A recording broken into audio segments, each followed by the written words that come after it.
미래 자동차의 발전 방향을 한마디로 정리하면 이제 더 이상 자동차는 자동차가 아닌 바퀴 달린 스마트폰이라고 할 수 있습니다. 4차 산업의 중심이 될 대한상공회의소 인재개발TV 구독자 여러분 안녕하세요.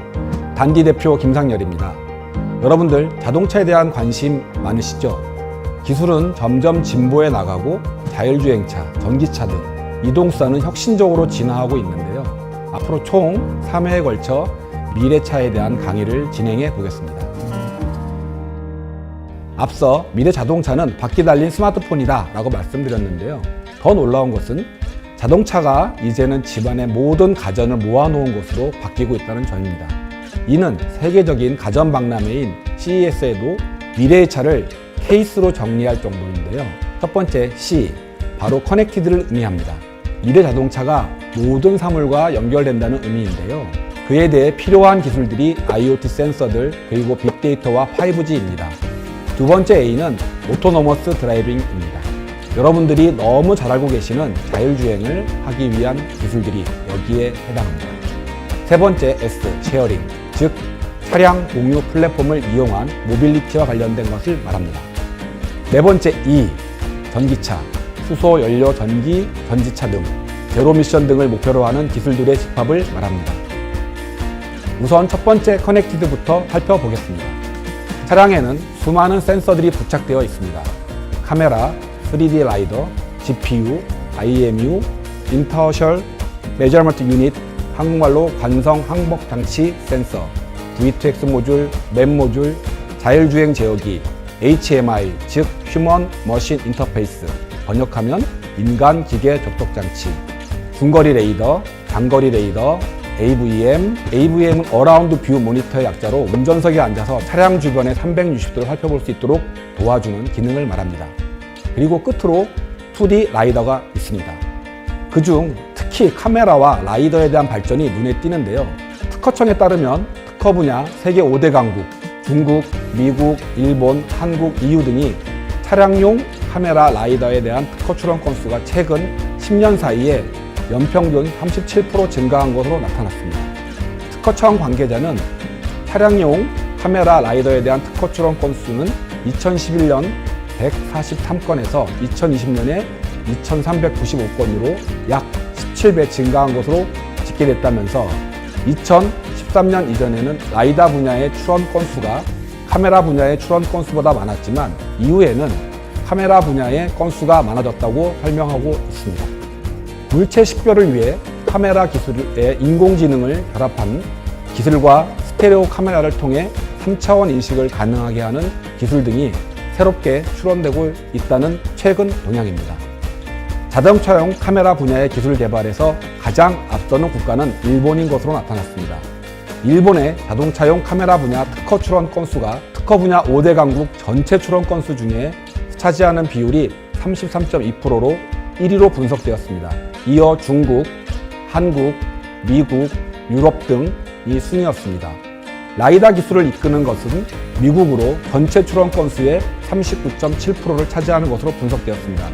이어 중국, 일본, 유럽, 한국 순으로 나타났습니다. 기술 개발 동향을 기업별로 분석해보면 카메라 기술 개발은 전자, 통신업체가 이끄는 반면 라이더 기술 개발은 전통적인 자동차 업체가 앞서는 것으로 분석되었습니다. 카메라 기술의 경우 소니가 455건, 바이두가 405건, 캐논 325건, 파나소닉 303건, 삼성전자 299건, LG전자 276건 순으로 나타났습니다. 일본의 전자업체 및 카메라 업체가 상위에 올랐습니다. 한국의 경우 삼성전자와 LG전자가 5위와 6위에 오르는데 이어 벤처기업인 스트라비전이 266건으로 7위를 기록했습니다. 라이더 기술 분야 특허 출원 건수는 웨이모, 미국의 자율주행차 기업 271건으로 가장 많았고 그 뒤를 현대자동차 248건, GM 189건, 토요타 125건 등이 이었습니다. 특허청 분석에 따르면 자율주행을 위한 카메라와 라이더가 서로 결합하면서 최근에는 융합 센서 기술이 발전하고 있다면서 앞으로 카메라와 라이더는 물론 융합 센서 분야에 많은 기술 진보가 예상되고 있습니다. 그 다음으로 차량과 사물의 통신 V2X에 대해 설명드리겠습니다. 자율주행차가 지정된 도로가 아닌 일반 도로에서 완전한 자율주행을 하기 위해서는 V2X 기술이 수반되어야 합니다. 차량이 다른 차량 및 도로 인프라, 보행자 등 주변 사물과 지속적으로 정보를 교환하는 것을 말합니다. 연결 대상에 따라서 V2V, V2I, V2N, V2P 등으로 나누어집니다. 앞서 카메라, 라이다, 레이저 등 센서는 차량 주변에 한정된 센서 영역 내에서만 유효하다는 제약이 있습니다.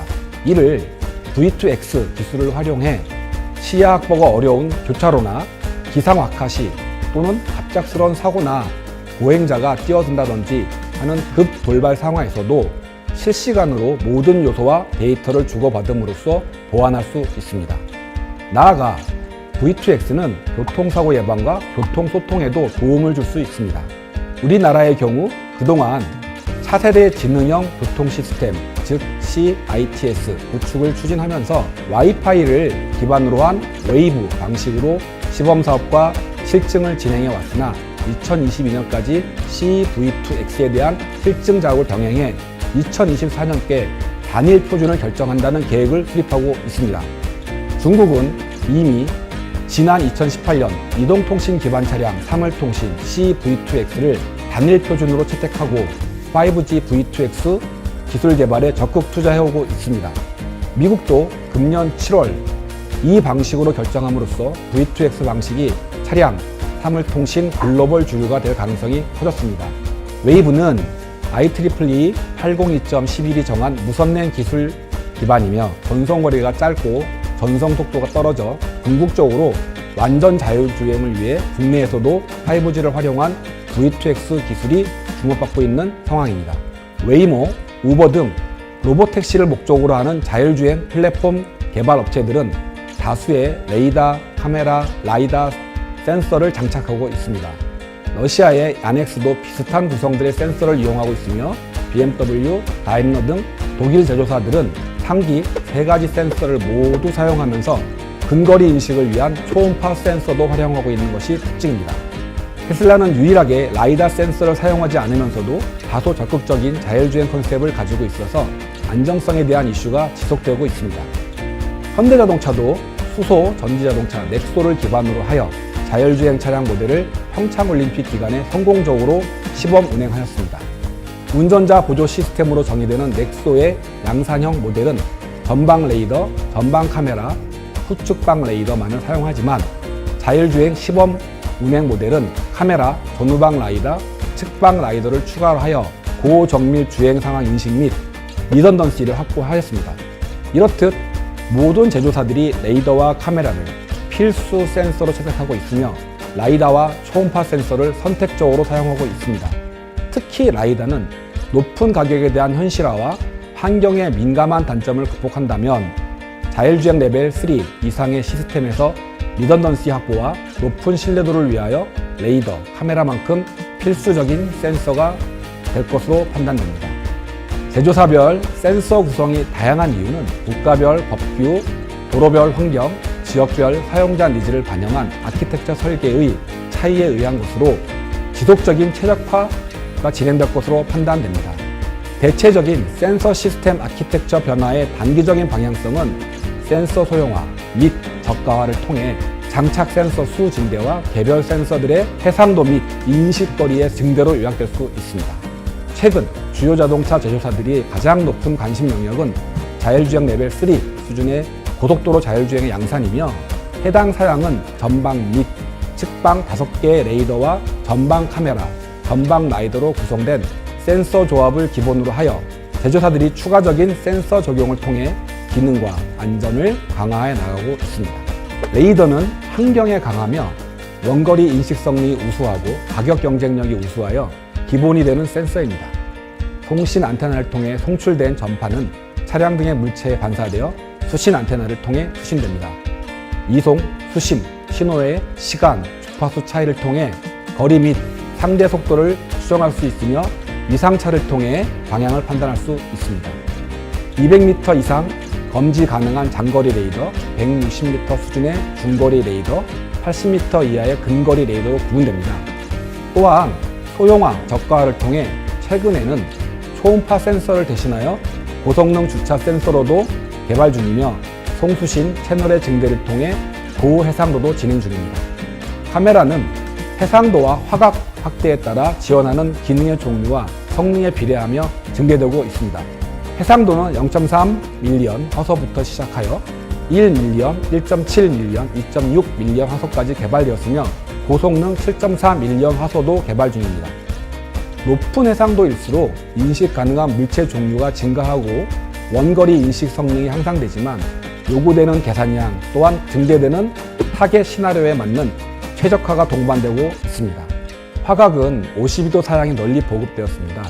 2020년도부터 100도 이상의 광각을 통해 근거리 표지판 인식 등 기능의 다변화를 가져오고 있습니다. 또한 물체 인식 방식에서도 전통적인 객체 검출 방식뿐만 아니라 딥러닝 기반 통한 다중 스케일 학습 방식이 추가되면서 인식의 정확도와 신뢰도가 급격하게 발전하고 있습니다.